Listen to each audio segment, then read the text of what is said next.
The 11th Amendment, when the people overruled the Supreme Court. The 11th Amendment demonstrates a fundamental principle of American government. When the Supreme Court makes a constitutional error, the people possess the power to correct it through constitutional amendment. The 11th Amendment represents the first direct reversal of a Supreme Court decision by the people in American history. The 11th Amendment states, "The judicial power of the United States shall not be construed to extend to any suit in law or equity, commenced or prosecuted against one of the United States by citizens of another state, or by citizens or subjects of any foreign state." These words overturned the Supreme Court's 1793 decision in Chisholm versus Georgia and restored the principle of state sovereign immunity that most Americans believe the Constitution had recognized. Sovereign immunity is the legal principle that governments cannot be sued without their consent. Sovereign immunity originated in medieval England when the king was the source of all law. Since the king created the legal system, he could not violate laws. The principle was expressed as, "The king can do no wrong." English common law extended this protection to all royal activities, making it impossible for subjects to sue the king in his courts.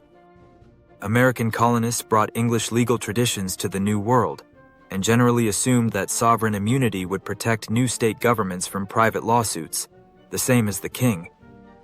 Article 3, Section 2 of the Constitution gave federal courts jurisdiction over cases between a state and citizens of another state.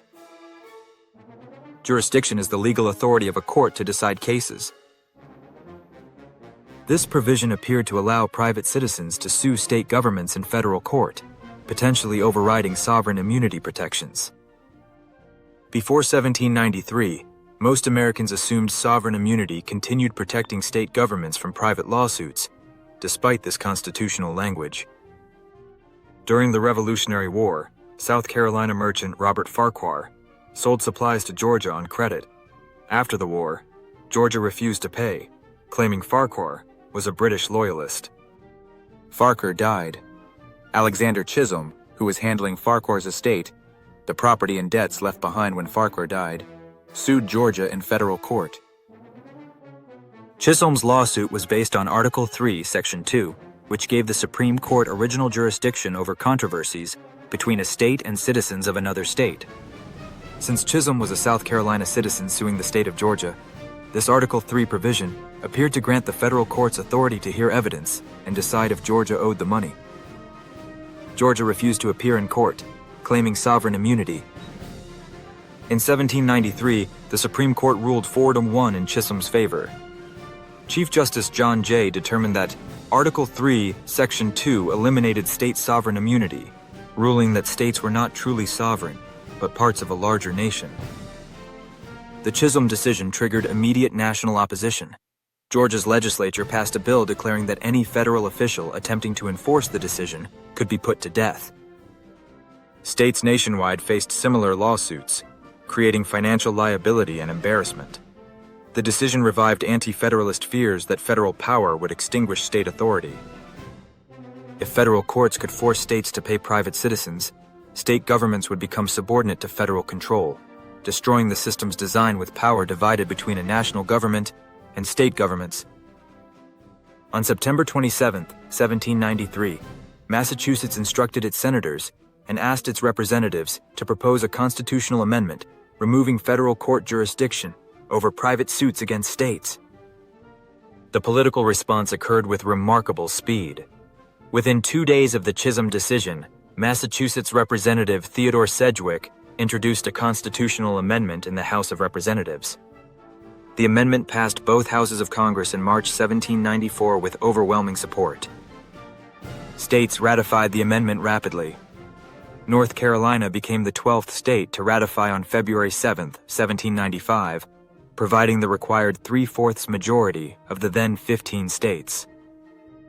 The entire process took just 2 years from Supreme Court decision to ratification, reversed Chisholm versus Georgia, and removed federal court jurisdiction over lawsuits brought by citizens of other states or foreign countries against state governments.